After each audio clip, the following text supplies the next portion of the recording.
everyone, I am Lubna. I'm a PhD student in biology and a member of the Biology VLE support team.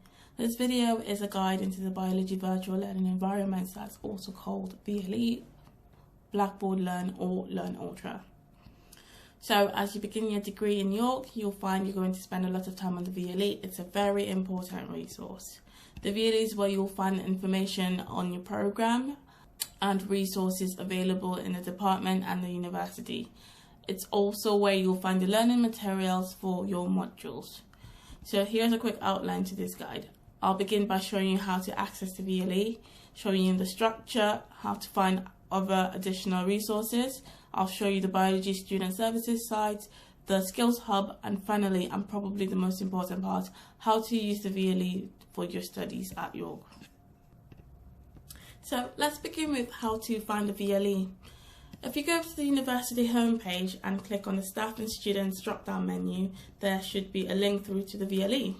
You can also find this by Google searching York VLE.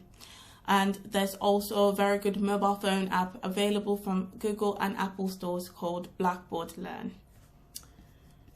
To log in, you'll need your username and password, as well as Duo two-factor authentication. Once you log in, you should have something that looks like this. The structure might be slightly different, but it will be very similar to this. If you click on your personal profile, you have your information, but there's also a link through to edit your notifications. So the VLE does generate quite a lot of notifications, so you might want to set it to give you one summary email every day. And if you use the mobile phone app, you might want to edit those settings as well. So the activity stream also gives you your daily notifications on all your module sites on the VLE. So, back on the homepage, on the left-hand side, the Assist menu item takes you through to some helpful links for resources and training skills available from the university. For instance, there's academic writing sites, there's also Introduction to Digital Learning Technologies and the Math Skills Center site. So lots of helpful. The Communities takes you to the Biology Students and Academic Services site. This is the site for our Student and Academic Services, or SAS team, who you can visit at the Biology reception. They are available to ask any questions you may have about your studies and provide any support you might need.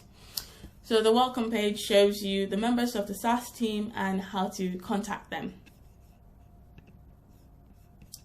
There's also some useful information about welfare and support, careers and employability, your course handbook, and so many others. I will now show you the Skills Hub. This is a resource that has been put together by members of staff in the department to provide biology-specific transferable skills that complement the university's skills guides I've already shown you.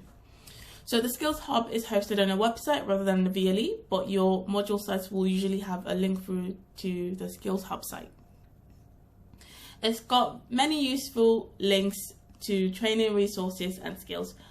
For example, if you have an oral presentation this semester and you want to get some tips and advice on presenting, whether it's a poster or just a normal PowerPoint presentation, if you go to the presentation skills site, it gives you tips and tricks on how to prepare your presentation slides and also how to give your presentation. So many useful links on this site. So let's now navigate how to use the VLE for your studies. If you click on the courses menu, it should provide a list of all the courses you're enrolled on. So all first year modules have a biology code or a chemistry code and end with C, but we often refer to these by the number and the letter. For example, 27C is Becoming a Bioscientist, or BABS for short. So you'll be studying 3 20-credit modules in each semester, so your list of modules won't be too long, but you can add your current modules as you can style them as favorites by just clicking on the star. So they'll be at the top of your list.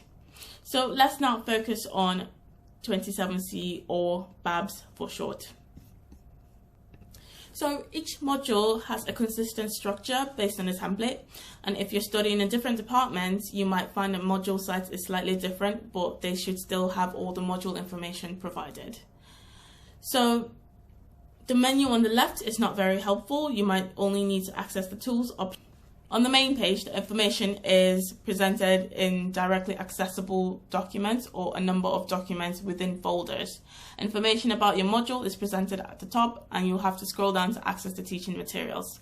So there's a welcome page that gives a nice overview of the module and the activities for the whole semester. There's also a module planner that tells you all the independent study you need to do, and I should mention that this is not your timetable. You should refer to your timetable so you know which sessions you need to attend.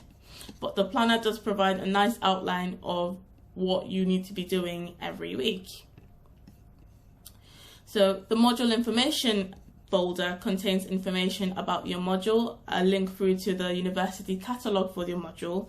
It contains information about the staff that teach, how to contact them, and also more detailed housekeeping information about the module. So the replay or Panopto gives you access to the video recordings related to the module, and these are either pre-recorded videos or recordings of in-person teaching sessions. Below this information, your learning materials will be presented in weekly folders. Usually the week's materials will be released on a Monday, unless there are sessions you need to prepare for, in which case the materials will be released a few days in advance of the relevant sessions. Each week, you'll be presented with the aims, learning outcomes, and tasks you need to complete. I'll show you an example. So if we go into week 1, it has the details of what you need to be doing this week, the learning material, and in these arrows on the top right hand side, you can navigate through to all the content for that week. This icon that lets you choose alternative formats which you can download your material in. For example, you could have it as a PDF, a PowerPoint presentation, a Word document, or HTML or an EPUB. So this is really useful for making resources that we give you more accessible by providing these additional formats. Okay, so that's the end of this short guide. If you have any questions about the VLE, please contact your supervisor or ask your tutor when you meet them for tutorials, or contact Biology Student Services. Take care, and I hope you enjoy your studies.